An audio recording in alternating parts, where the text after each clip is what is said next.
After 6 years with the Star Wars license, and after many cancellations and infamous quotes, EA finally allowed a studio to make a single-player Star Wars game. Thankfully, they also decided to let the only competent developer they have make it, Respawn Entertainment. And now we're finally here. And while it's not the greatest thing ever, it's still a good game that finally did one thing that both Disney and EA have failed to do so far: make something that isn't directly connected to the movies. Well, it's not entirely separate, but it's a good start. And since we've got another Star Wars game on our hands, you know I gotta make another long-ass review, so sit tight.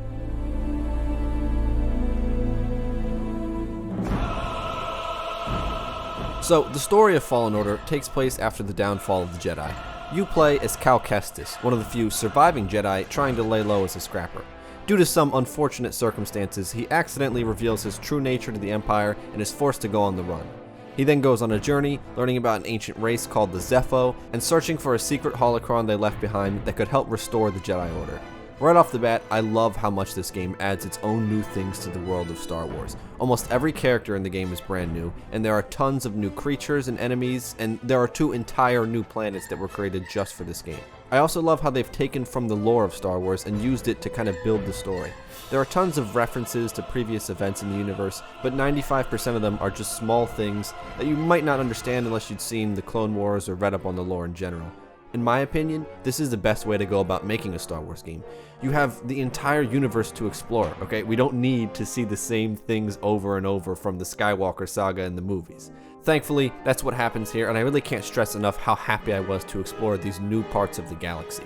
And not only are they new, they're also really well designed, visually interesting, and distinct from one another. It was such a joy to travel to a new planet, take a look at the gorgeous views, and discover all it had to offer.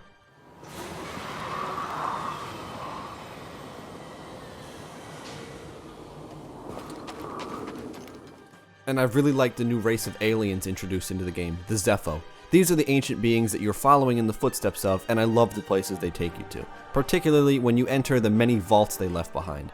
Those places were always really cool to explore, both from a visual and story perspective. They're very clearly inspired by games like Tomb Raider or Uncharted, but I think they work really well for this game. The characters in Fallen Order are also really good, and while some of the smaller characters are a bit more bare, most of the main ones have really interesting backstories and great voice acting. I also really enjoyed playing as Cal, and I hope we get to see more from him, whether that be in the form of a DLC or a potential sequel. I'm not exactly sure what it was, but I just really liked him. Maybe it was his general attitude toward things and the really strong performance from Cameron Monaghan, but he just stuck with me. Hey, BD1. I'm Cal. Yeah, I'm okay. I'm looking for someone. No, not you. I'm searching for a Jedi, I think. Hold on. You know the Jedi? What do you know? Now, while I really liked the overall story and I thought it was thoroughly entertaining, the ending wasn't quite as good in my opinion. Now, that's not to say it's bad because it's still pretty cool, but it does have some really not so subtle fan service, which results in one of the character arcs kind of getting overlooked for the chance to just have the fan service.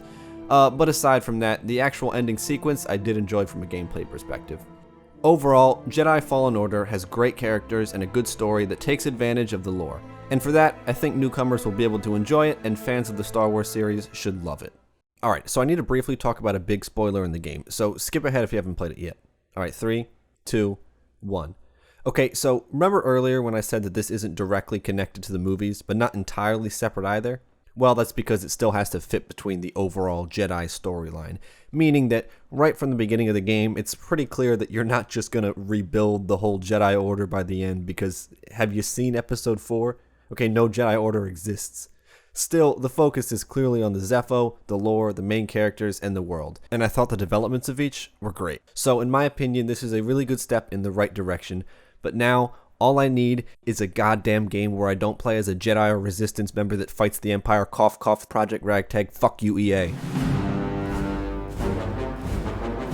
So the gameplay in Fallen Order is based around 3 parts: the combat, the set pieces, and the exploration. The main chunk of gameplay is lightsaber combat, and it's very reminiscent of the Souls games, with the attack, block, parry, roll, rest at a bonfire, lose your XP if you die with 1 chance to get it back, and assortment of bosses that you would find in any FromSoft game. It's pretty fun overall, but it has some serious issues that hold it back. For one, a lot of enemies have this block stamina bar, which you have to wear down before you can actually deal damage to them. But parrying their attacks will take off huge chunks of the bar. This essentially means that the best strategy is to wait for them to attack and parry. But once you get rid of the stamina and deal some damage, the bar immediately resets, which creates a bit of a cycle where you wait for them to attack, parry, attack once, the bar resets, and then repeat. And even when fighting enemies that don't have the stamina bar, parrying is just the way to go, as it will basically always lead to success, as shown by the clip of me fighting the spiders.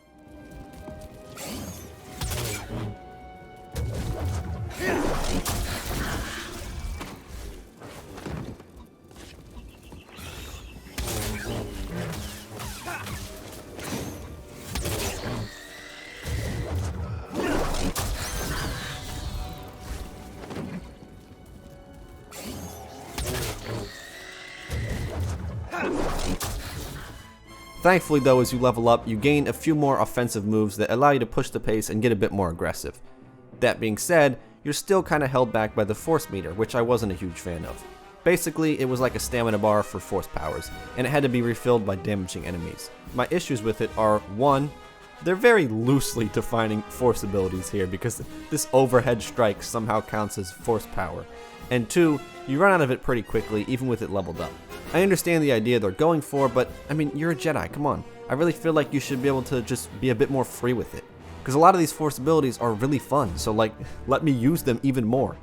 If there is a sequel, I would like to see them tweak the parry system and either make the gameplay a bit closer to Sekiro, or go more into the Force Unleashed direction where you're a little overpowered and they just throw a lot of stuff at you. Or both. Another major part of the combat is fighting different bosses and sub-bosses, and I am sad to report that these are not as good as I would have hoped. Besides this asshole that you can run into right off the bat, most of them are just a bit easy. That's not to say that they're bad, but they usually just fall into the same patterns as the rest of the enemies. Parry their attacks, strike when you can, and stay away from their unblockables by dodging or using force slowdown.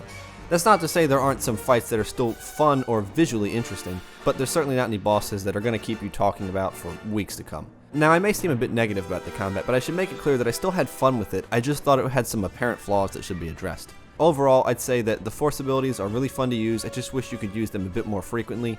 The core lightsaber mechanics are solid, but they need to be fine-tuned and polished, and the bosses are a bit lackluster with some cool ones thrown in there. Oh, and I should say that the execution animations are super satisfying, though it would have been nice if the game allowed us to dismember the stormtroopers the way we can dismember droids and non-humans.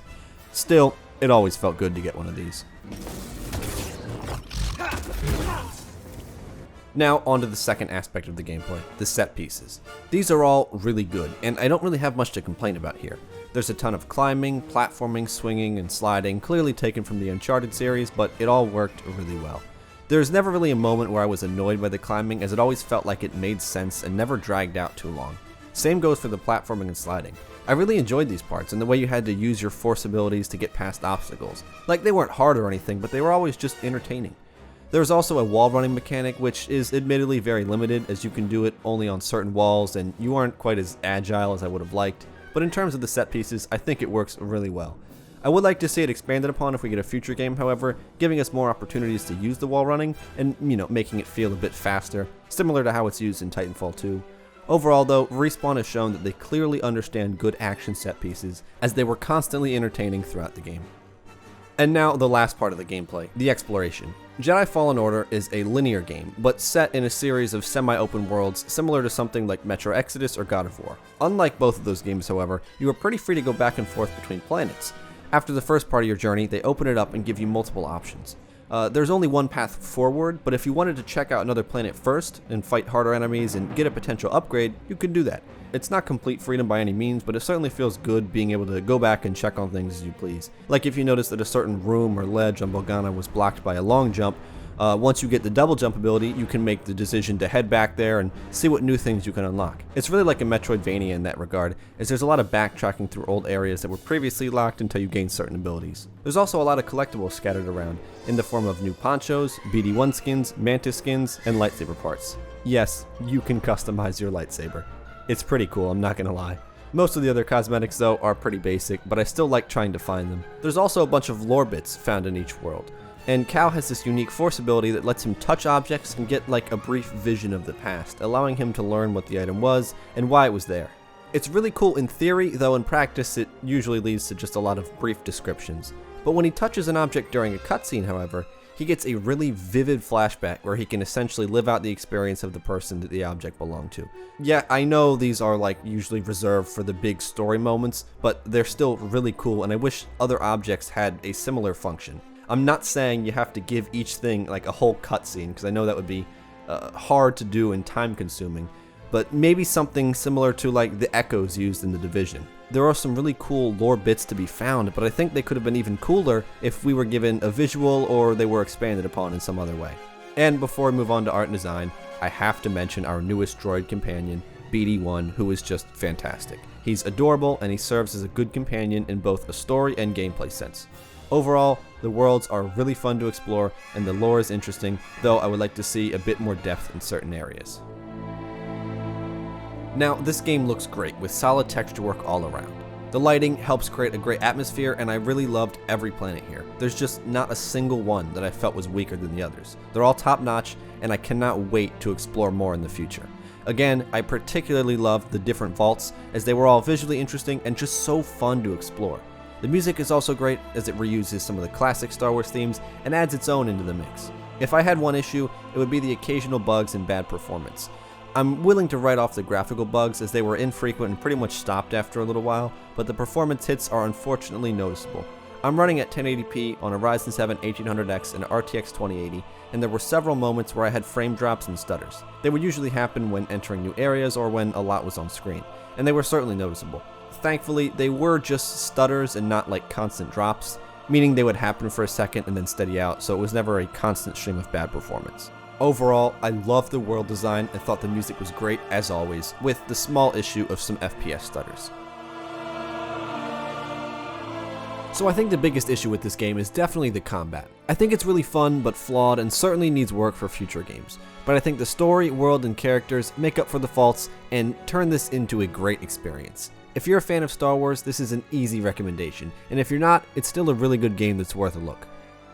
But what did you guys think? Was I too kind? Too harsh? Let me know by voting in the poll in the top right of your screen. Make sure to subscribe if you haven't already, and I'll see you in the next video.